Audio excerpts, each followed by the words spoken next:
There's a reason why the electronics assembly industry is changing from tin lead solder to lead-free solder alloys. In the 1970s, lead had become commonly recognized as a potential health hazard and was eliminated from gasoline and paint. In addition, household plumbing has been changing from lead to no lead. As part of the continuing effort to reduce the potential for environmental issues with the lead contained in tin solders, there is now momentum for using lead-free solder in the electronics industry. The main reason for this momentum is that European countries have a legal mandate to change to lead-free soldering processes by July 1, 2006. Japan is also committed to this timetable. Given the global market commitment to lead-free electronics, the United States is preparing to do the same. The question isn't whether the switch will be made to lead-free solder throughout our industry, but when. Everyone agrees that it's just a matter of time when lead will be banned and removed from all electronic products. The switch to lead-free solder will keep lead out of our landfills and from being burned in our incinerators, which has a potential benefit for our environment. Lead is toxic and can severely affect our central nervous systems. Ingestion is one of the most likely routes of entry while performing electronics assembly. Using proper precautions, we've learned how to minimize the potential hazards of tin lead solder. We already know that lead can be ingested by touching food, cigarettes, chewing tobacco, or makeup after handling tin lead solder, solder paste, or soldered boards without hand protection. And we also know that the hazard can be avoided by washing our hands with soap and water before touching any item that will come into contact with our mouths. What this means is that we can protect ourselves in the workplace. But the situation involving lead is not so clear when we discard our old electronic products. Our landfills contain tons of electronic components and circuit boards that were manufactured and assembled using tin lead solder. There is concern that the lead in the landfills will end up in the water table by leaching. Now that you know why many companies are switching to lead-free soldering processes, let's take a look at the different types of lead-free solder alloys. There are many types of lead-free solders available today. In fact, the tin-silver alloy has been used for many years in higher melting point applications. The melting point for this lead-free alloy is about 40 degrees C higher than tin lead solder, which becomes liquid at 183 degrees C. This means that there's more potential for heat damage to the circuit board and components during assembly.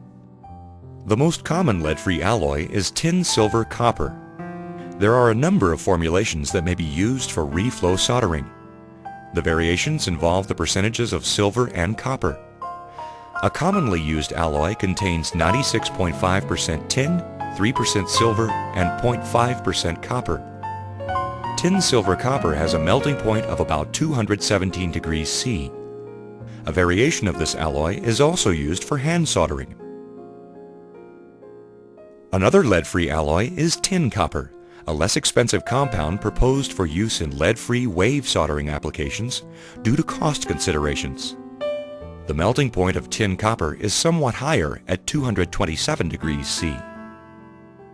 Your company will have already selected the specific lead-free soldering alloy it will be using for its soldering applications. It's important to become familiar with the basic characteristics of lead-free solders. These alloys tend to have a higher surface tension, meaning they don't spread along the surface of the connection as well as their tin lead counterparts. As stated previously, the melting temperatures are up to 40 degrees C higher than tin lead. For example, a reflow temperature for a lead-free process may be 235 to 260 degrees C versus 205 to 220 degrees C for tin lead. Although studies have indicated that lead-free solder joints can be as reliable as tin lead, there are a number of considerations in implementing the process. Here are some things to be aware of. Components and circuit boards need to be able to withstand the higher soldering temperatures. Also, because of these higher temperatures, the requirement for baking moisture-sensitive components and circuit board materials becomes even more important. When moisture is retained in these types of devices and they undergo higher processing temperatures, there may be potential for board or component delamination. Solder defects may also increase due to poor or reduced wetting and may create more rework. Fluxes will need to clean surfaces more aggressively due to the reduced spreading of the lead-free solder and will need to function properly at higher soldering temperatures because there's more possibility of oxidation and potentially longer soldering times at the higher temperature. If we move to more active fluxes, they may require a more thorough cleaning process to remove the more aggressive and possibly still active flux residues. Finally, the solder joints may have a different appearance depending on the lead-free alloy used. Visual inspection criteria for lead-free and tin lead solder joints are referred to in IPC A610D.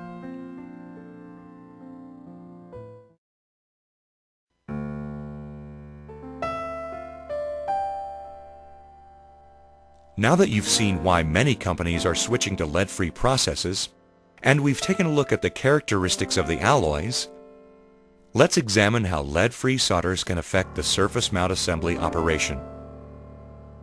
We'll begin by reviewing the surface mount assembly process, which consists of 3 basic steps: solder paste application, component placement, and reflow soldering.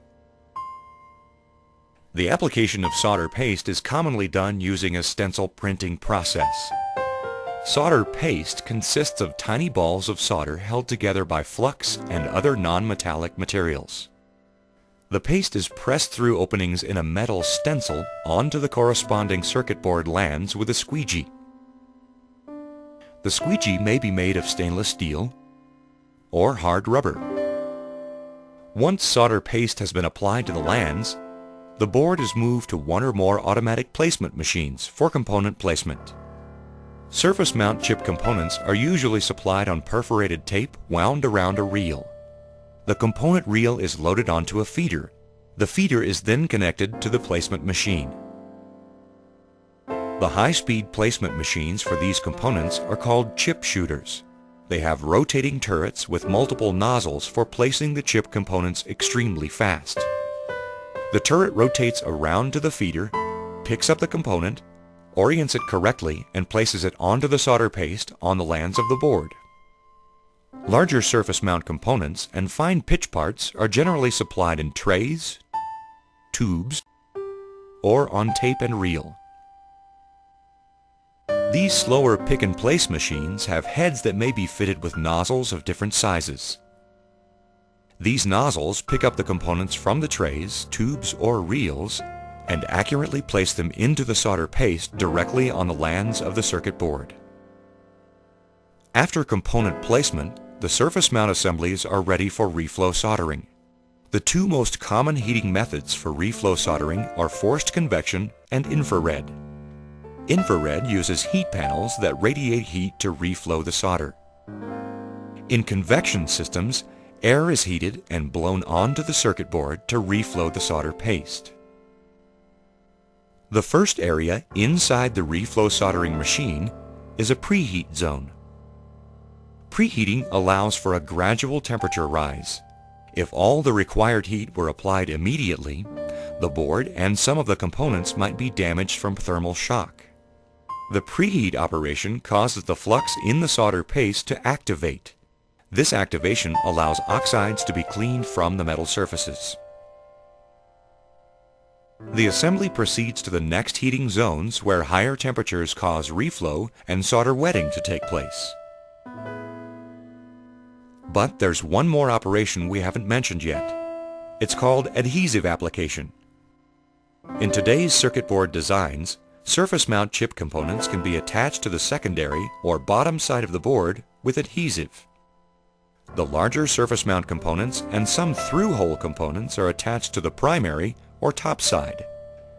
This combination of surface mount and through-hole components on the same board is called a mixed technology assembly. The purpose of adhesive application is to keep the surface mount components that are placed on the bottom side of the board from falling off before they're securely soldered during wave soldering. Notice how the secondary side of the board passes over this wave of molten solder.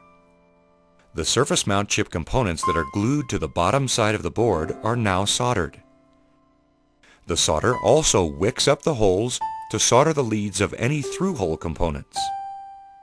Alternatively, the bottom side chip components can be assembled with solder paste and reflowed.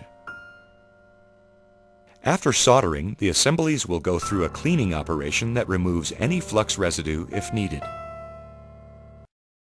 Finally, the finished assemblies are visually inspected before being sent on to electrical test. Now that we've reviewed the surface mount assembly process, let's examine how using lead-free alloys may affect each step of the process. We'll start with solder paste application. It's important to understand that the bare circuit boards you'll be using will have lead-free finishes. You'll need to verify that these boards do not have tin lead finishes. When tin lead and lead-free solders are mixed, there will be cross-contamination that can result in potentially unreliable solder connections. The metal stencil may need to be modified for a lead-free process. That's because the lead-free alloys don't spread as well as the tin lead solder you're used to using. For tin lead solder paste, stencils are typically manufactured with smaller aperture to land ratios to prevent solder bridging and beading. Stencil apertures can now be the same size as the lands when using lead-free solder paste. There are also several things you'll have to be aware of when using lead-free solder paste. As we mentioned, solder paste is a mixture of flux and solder in paste form. Because of the higher soldering temperatures required, lead-free solder paste needs to have a more active flux that won't burn up with the increased heat. The lead-free solder paste, particularly the older pastes, tended to have a reduced shelf life because the materials were just beginning to be developed. These have been improved considerably, with newer lead-free pastes approaching the shelf life of tin lead. However, evaluations may need to be conducted to confirm this. The lead-free solder pastes may also have a tendency to dry out more quickly than tin lead solder paste based on the initial development nature of lead-free solder pastes. But again, this needs to be evaluated for your specific surface mount process. It's also critical to never mix lead-free and tin lead solder pastes or to mix completely different lead-free alloys. Mixing creates cross-contamination, which can result in unreliable solder joints as well as shipment of non-compliant product that will not be accepted. In addition, cross-contamination can occur if the stencil printer is not thoroughly cleaned before starting a job that requires a different solder paste alloy. Changing to lead-free solder paste may also have an impact on some stencil printing parameters, specifically squeegee speed and pressure. These parameters need to be properly adjusted for accurate solder paste application. For example, squeegee speed should be set a little bit slower to ensure proper printing. But again, this must be evaluated for your specific process. Now let's turn our attention to component placement. The good news is there are almost no differences for placing components on circuit board lands with lead-free solder paste. But you will need to verify that the components in the feeders have lead-free finishes. Now let's take a look at the reflow soldering operation. As you've seen, the biggest difference in the switch to lead-free soldering is the increase in soldering temperatures. The peak temperatures for many lead-free alloys range from 235 degrees C to 260 degrees C, versus a 205 to 220 degrees C peak soldering temperature for tin lead solder. To illustrate this, let's examine this thermal profile comparison. Notice that the preheat temperature for lead-free is around 170 degrees C, and that the peak temperature is 235 to 260 degrees C. Because the lead-free alloys do not wet as well as tin lead, the fluxes may need to be more aggressive, and the soldering could be done in a nitrogen atmosphere to have a larger process window for better wetting. It's also important to realize that the increased temperatures may also have some impact on maintenance schedules. Higher soldering temperatures are a fact of life for lead-free wave soldering, which typically may use a tin-copper alloy. Board supports may be required to control the possibility of sagging and warping at the higher lead-free wave and reflow temperatures. It's also more critical that the quantity of flux applied to the assembly is correct because of the slower wetting of the solder. If the flux application is not optimized, there may be more solder defects due to oxidation. The last consideration for the lead-free process is cleaning. Since more active fluxes may be used, flux residues may tend to be more difficult to remove. Therefore, lead-free assemblies should be cleaned immediately following the soldering operation.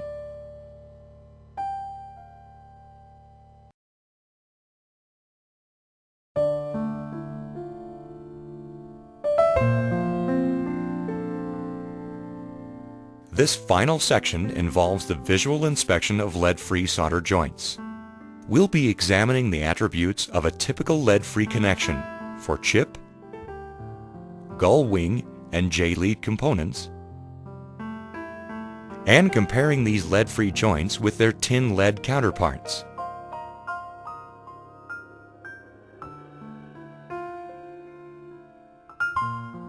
That's so you'll be aware of what to expect when evaluating lead-free connections.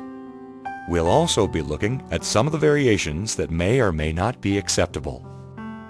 This is a good example of a preferred or target rectangular chip component using tin-silver-copper solder. Notice how the solder feathers onto the land and up onto the termination. The solder fillet is curved inward or concave. The solder covers all of the land and the termination. The texture is a little bit grainy.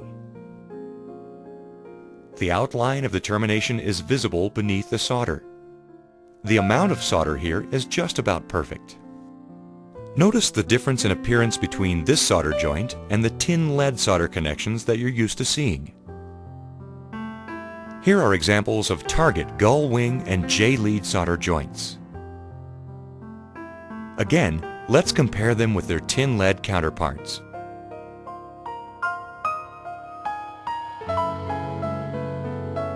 Here's another chip component with a little bit less solder. You can see that there is still some graininess, and the coverage is even. The fillet is concave. This solder joint is perfectly acceptable, even though there is less solder in the connection. Now here's another one with quite a bit more solder.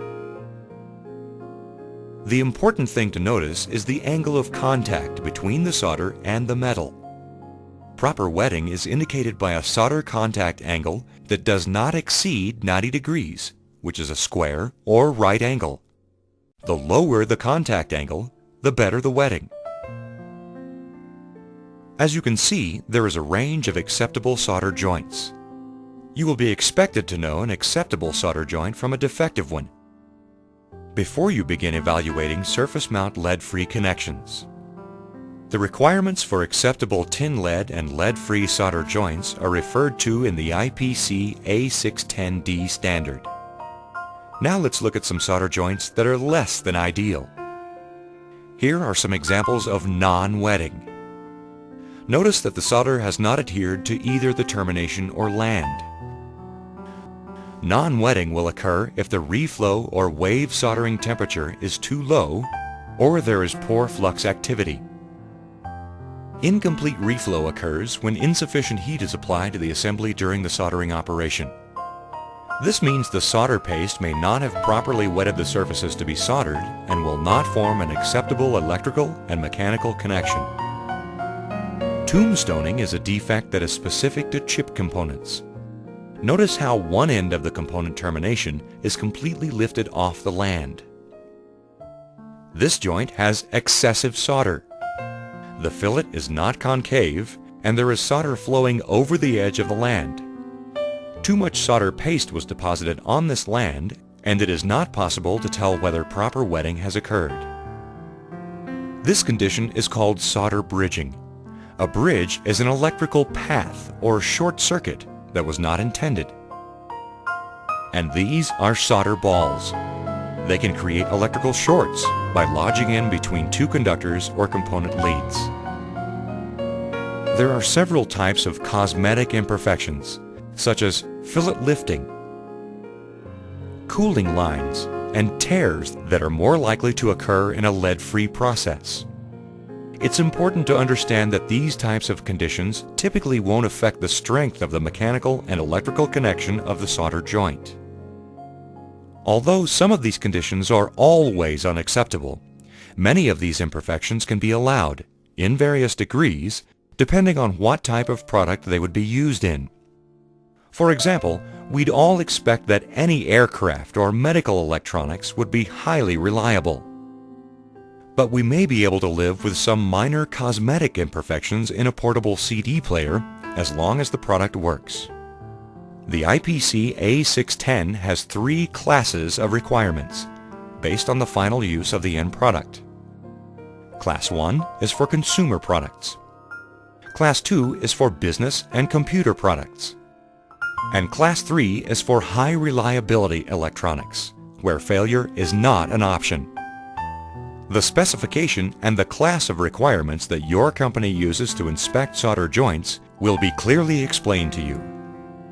Some companies build a wide range of products with different requirements. Other companies build only one class of product. Part of your job is to make sure to always apply the right criteria to each assembly. This program has presented the essential information required to successfully use lead-free solder alloys in the surface mount assembly operation. We discussed the reason for the switch to lead-free and the characteristics of the specific alloys. Then we showed how lead-free solder affects each step of the surface mount assembly process. And we concluded with a brief explanation of the acceptance criteria used to evaluate lead-free surface mount solder joints.